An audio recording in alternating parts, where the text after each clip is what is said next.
대한민국 근현대사를 성경적 세계관으로 알리고 전하는 대한역사문화원의 한국 근현대사 벌알기 특강입니다. 건국의 걸림돌, 공산주의. 지난 시간에는 대한민국 건국의 걸림돌, 좌우합작에 대해 공부하면서 좌우합작의 진실은 좌익 세력이 공산주의 국가 건국을 위해 내민 위장 전술로 자유대한민국 건국을 방해한 건국의 걸림돌이었음을 확인했습니다. 오늘은 대한민국 건국의 걸림돌이었던 좌우합작의 뿌리, 공산주의에 대해 알아보겠습니다. 해방 당시 전 세계는 공산주의 열풍이 불고 있었고 한반도도 예외는 아니었습니다.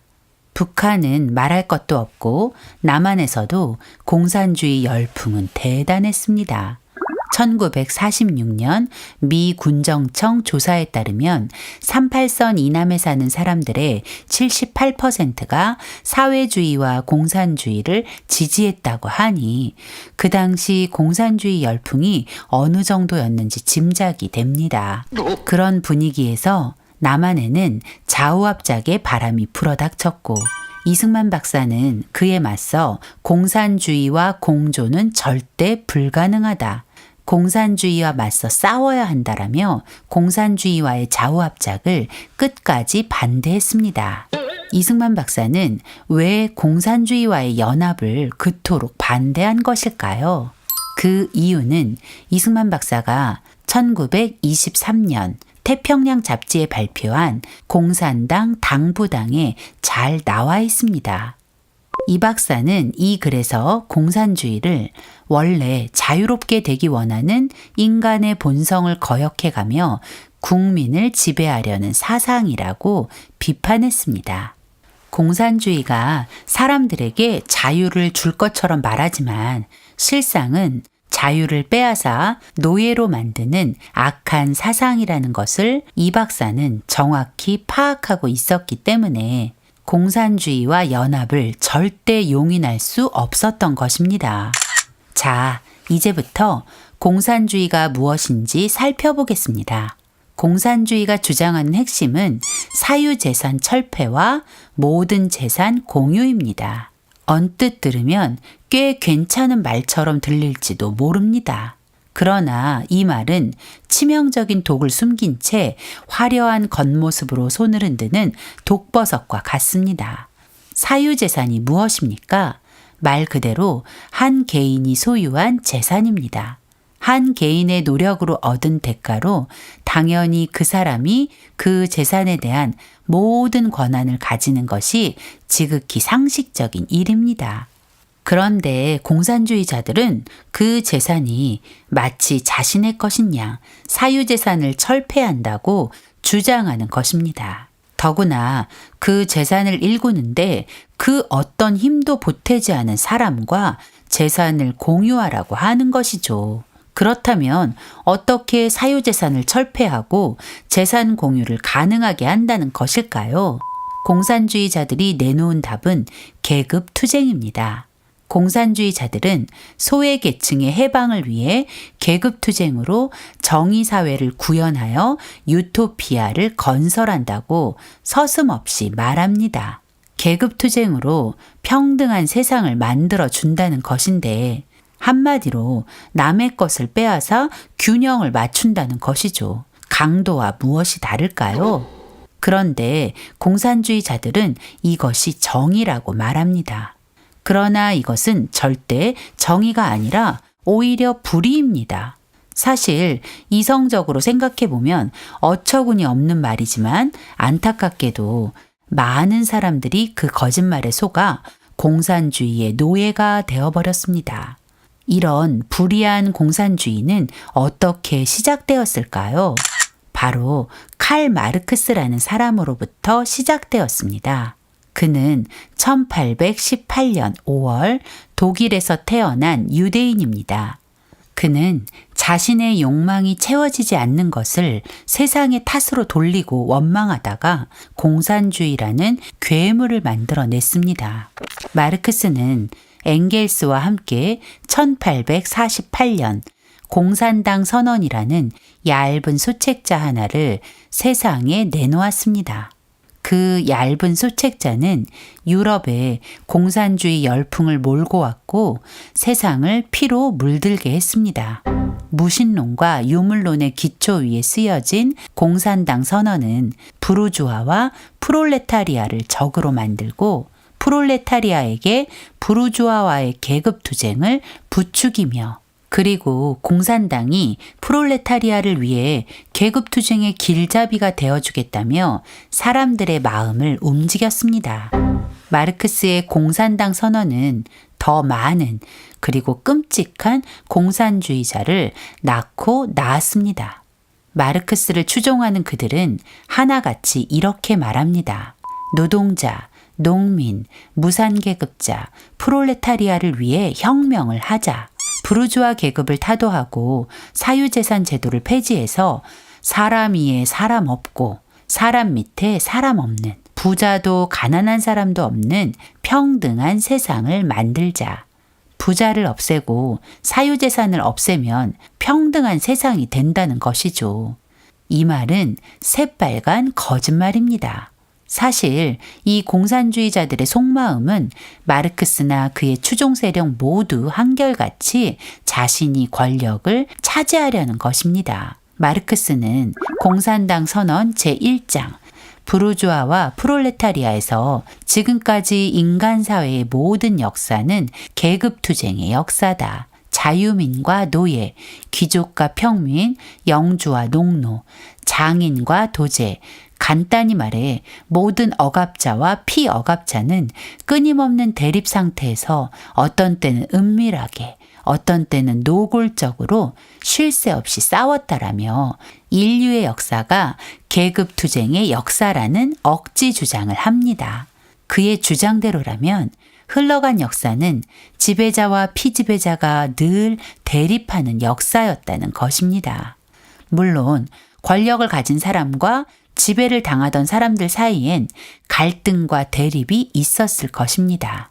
하지만 이 세상 모든 역사가 다 그런 것은 아닙니다. 그럼에도 마르크스가 인류 역사를 계급투쟁의 역사로 왜곡하면서까지 강조하는 이유는 자신이 권력을 가지기 위해 자신을 대신할 희생양이 필요했기 때문입니다. 마르크스와 공산주의자들이 노동자를 선동한 방법은 이 그림과 같습니다. 이 그림은 공산주의자들이 노동자들을 선동하기 위해 만든 자본주의 피라미드인데 이 그림의 가장 꼭대기에 서 있는 사람들은 왕이나 통치자, 정치인들, 그리고 경제를 움직이는 자본가들입니다. 이 그림에서는 이들을 이렇게 표현합니다. We rule you, 즉 우리는 너희를 지배한다. 통치자나 자본가, 즉 기존의 권력을 가진 사람들을 노동자를 억압하는 대상, 지배하는 대상으로 프레임을 씌워 노동자들의 적으로 만들어버리는 것입니다. 그리고 바로 아래는 종교 지도자, 즉 기독교 지도자들입니다. 이들에게는 We fool you, 즉 우리는 너희를 속인다 라는 표현을 붙였습니다. 기독교 세계관을 기반으로 살아가던 서구 유럽 사회에서 기독교는 공산주의 혁명의 방해 요소였기 때문에 기독교를 거짓으로 몰아가야만 했던 것이죠.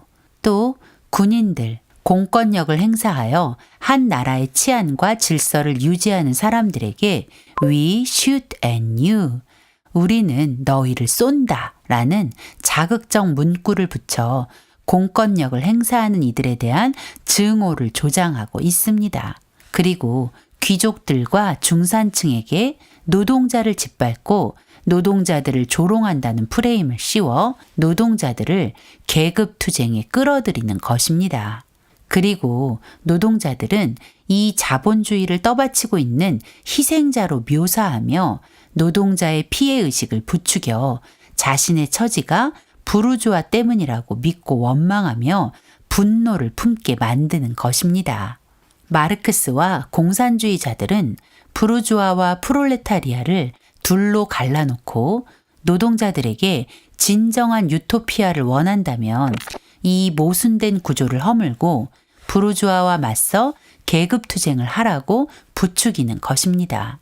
마르크스의 계급투쟁 역사는 프롤레타리아 선동을 목적으로 만들어낸 지극히 편협한 억지 논리일 뿐입니다.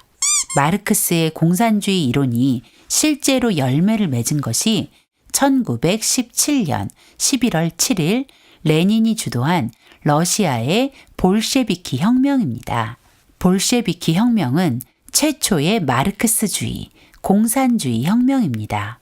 볼셰비키란 러시아어로 다수파 또는 많은 사람을 이르는 말입니다. 러시아 혁명이 일어나기 전 러시아에는 사회주의를 지향하는 정당인 사회민주주의 노동당이 있는데 이 당에는 레닌을 추종하던 세력과 그 반대 세력이 서로를 견제하고 있었습니다. 레닌을 추종하던 세력의 수가 조금 더 많아서 이들을 다수파, 즉 볼셰비키라고 부른 것입니다. 러시아 혁명을 주도한 이들이 레닌과 다수파, 볼셰비키였기 때문에 최초의 공산주의 혁명을 볼셰비키 혁명이라 부르는 것이죠. 레닌은 공산혁명을 통해 노동자들에게 유토피아를 선물하겠다고 했습니다. 하지만 그 말들은 하나도 지켜지지 못했고 오히려 이 공산주의 혁명으로 끔찍한 일들이 벌어지게 되었죠. 자, 지금부터 이 공산주의의 실체를 파헤쳐 볼까요? 공산주의의 가장 큰 특징은 하나님을 부정하는 무신론을 주장하는 것입니다. 그리스도인이 공산주의를 반대하는 가장 중요한 이유가 바로 이것입니다. 이 한 가지만으로도 충분합니다.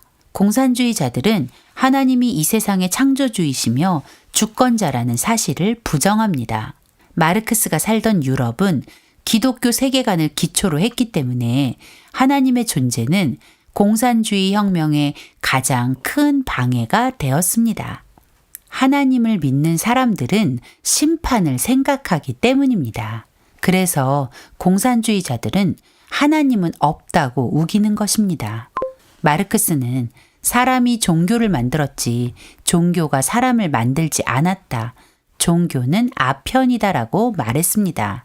마르크스의 말은 기득권을 가진 세력이 그 권력을 유지하려 종교를 만들어서 사람들을 복종시키는 도구로 삼았다는 것입니다. 그리고 기독교는 마약과 같아서 한번 빠져들면 중독되는 것일 뿐이라는 궤변을 늘어놓으며 하나님을 부정한 것입니다. 하지만 하나님은 분명 살아계십니다. 그분은 이 세상을 창조하셨고 이 세상을 운행하시는 만왕의 왕이십니다. 시편 14편 1절과 53편 1절은 마르크스처럼 하나님을 부정하는 사람들에 대해 이렇게 평가합니다. 어리석은 사람들은 그 마음속으로 하나님이 없다고 말합니다. 그들은 썩었고 가증스러운 죄악을 저지른 사람들이며 선을 행하는 사람이라고는 하나도 없습니다. 성경은 하나님을 부인하는 사람을 가증한 사람이라고 합니다. 그런 사람들은 착한 사람이 없다고도 합니다. 맞습니다. 앞으로 보게 될 공산주의자들의 만행을 보면 공산주의는 그들의 말처럼 달콤하지도 상냥하지도 않습니다. 공산주의는 악할 뿐입니다. 그런데 자신을 기독교인이라고 말하는 사람 중에 공산주의를 좋게 평가하는 사람들이 있습니다. 공산주의가 다 나쁜 건 아니야. 공산주의도 처음 시작은 좋은 게 있었어. 이 말은 틀렸습니다. 하나님이 없다고 말하는 공산주의는 처음부터 악한 것입니다. 공산주의자들은 하나님이 없다고 말하면서 하나님 대신 사람을 신처럼 섬기는 우스꽝스러운 짓을 합니다. 이런 모순적 행동의 바탕에는 인본주의가 숨어 있습니다. 이 세상에는 크게 두 개의 세계관이 존재하는데 성경적 세계관 또는 기독교 세계관, 다른 하나는 인본주의 또는 자연주의 세계관입니다. 성경적 세계관은 모든 선택의 기준이 하나님의 말씀이지만 인본주의 세계관은 모든 선택의 기준이 시대마다 또 환경에 따라 달라지는 사람의 말과 생각입니다. 공산주의자들은 철저한 인본주의자들입니다. 그래서 오류가 나타나는 것입니다. 성경적 세계관으로 세상을 사는 사람들은 자신의 생각과 방법대로 살지 않고 오직 하나님의 뜻을 따라 하나님의 방법대로 살아갑니다. 그러나 인본주의 세계관으로 사는 사람들은 사람의 생각이 너무 중요합니다. 그래서 하나님의 자리에 사람을 세우고 숭배합니다.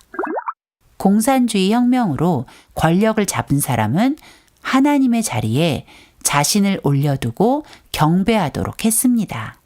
공산주의자들은 이미 오래전에 죽은 마르크스와 엥겔스를 추앙하고 레닌, 스탈린, 그리고 마오쩌둥, 김일성, 김정일, 심지어 살아있는 시진핑과 김정은까지 신처럼 숭배하고 있습니다. 공산주의를 들여다보면 인본주의로 꽉 차 있는 것을 알게 됩니다. 창시자가 있고 그를 추앙합니다. 공산주의 이론가들의 규범을 책으로 만들고 그 규범을 추종하는 추종자들이 있습니다. 그 추종자가 공산당입니다. 공산주의에서 선택받은 민족은 공산주의 체제를 채택한 나라들이고 공산주의가 말하는 죄는 공산주의를 거부하는 것입니다. 공산주의자들은 공산주의자가 되는 것을 회심이라고 부르면서 회심의 방법은 공산주의를 믿는 믿음이라고 합니다. 공산주의자들은 하나같이 프롤레타리아를 위해서 노동자를 위해서 혁명을 한다고 말했지만 사실 그들의 목적은 자신이 권력을 차지하는 것이었습니다. 말은 혁명에 성공하면 프롤레타리아가 권력을 가진다고 말하지만 결국은 한 사람이 모두의 왕의 자리를 차지하고 자신의 마음대로 권력을 휘두르고 싶을 뿐입니다.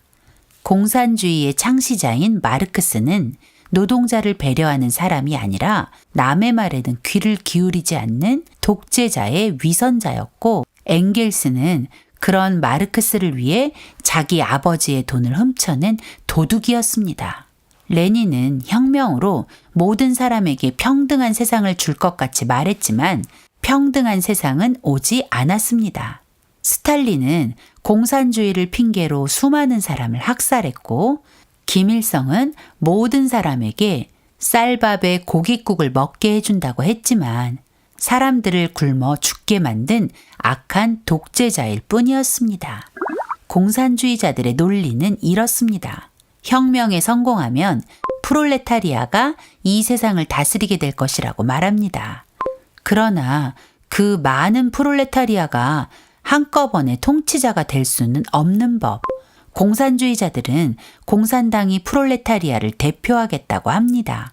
그런데 공산당원도 한두 명이 아닐 것이고 그러니 하는 수 없이 공산당 중에 수뇌부에 해당하는 중앙위원회가 모두를 대표해 어려운 일을 다 해주겠다는 것입니다. 그래서 지난 역사를 들여다보면 소련에서는 스탈린과 그 측근이, 중국에서는 마오쩌둥과 그 측근이, 북한에서는 김일성과 그 측근이 권력을 차지하고 결국 가장 큰 권력을 가진 한 사람의 1인 독재와 숭배로 결론을 맺는 것입니다. 결국 공산주의자들의 계급투쟁의 목적은 단 하나, 자기가 권력을 가지는 1인 독재일 뿐이죠. 공산주의자들은 유물론을 주장합니다. 하나님은 우리를 창조하실 때 몸만 만든 것이 아니라 우리에게 영과 혼을 주셨다고 성경은 증언합니다. 그러나 공산주의자들은 영혼 따위는 없다고 말합니다. 그러면서도 사람도 그냥 물질일 뿐이라고 합니다. 마르크스는 모든 정신, 즉 생각과 사상은 물질에서 나온다고 주장하며 눈에 보이는 세상이 전부고 영혼 같은 것은 존재하지 않는다고 주장합니다. 유물론은 마치 무신론과 쌍둥이 같습니다. 그러니 그들은 이렇게 생각합니다. 죽으면 끝인데 도덕, 윤리, 양심 같은 건 다 잊어버리고 공산주의 혁명을 성공적으로 마치는데 최선을 다하라는 것입니다. 그래서 유물론으로 무장한 공산주의는 목적을 이루기 위해서는 어떤 악행도 가능한 것입니다. 그러나 성경은 분명히 우리가 영적인 존재라고 말합니다. 그리고 우리의 최종 목적지가 천국 또는 지옥이 될 수 있다고 경고합니다. 이 경고를 받아들이는 이유는 우리가 영적인 존재라는 것을 인정하기 때문입니다. 그러나 공산주의자들은 영적 세계를 부정합니다.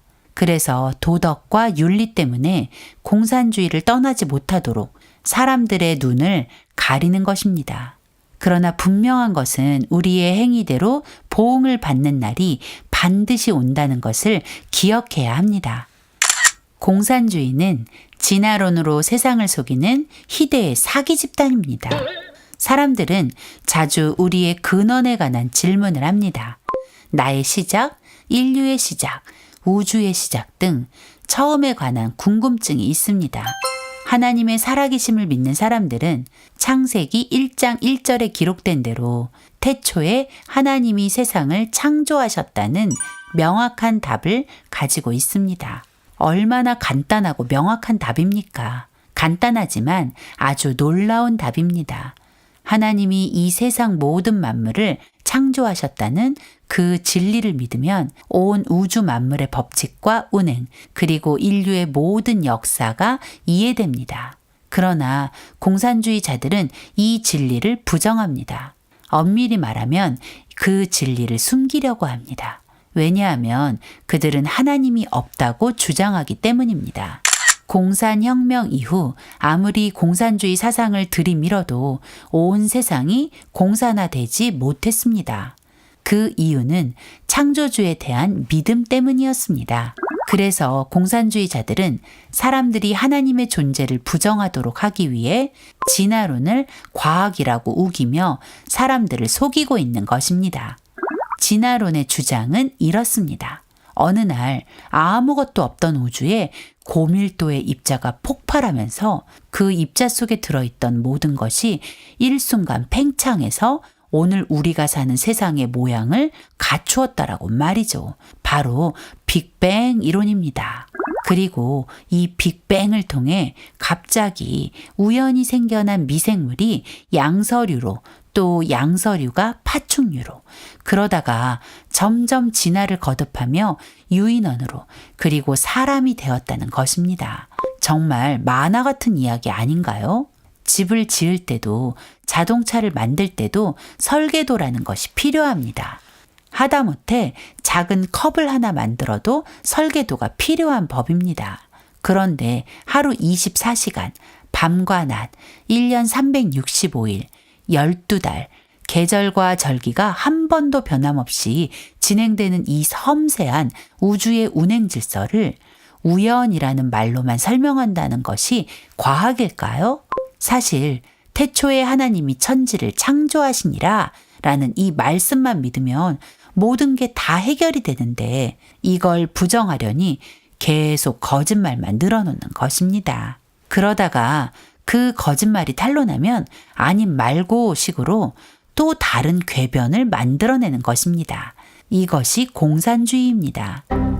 공산주의자들이 아무리 그럴싸한 말로 공산주의를 포장해도 사람들에게 자유를 주지 못합니다.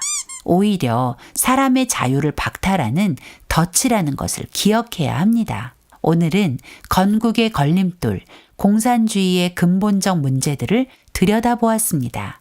다음 시간에는 역사 속에 현실로 드러난 공산주의 민낯에 대해 나누어 보도록 하겠습니다.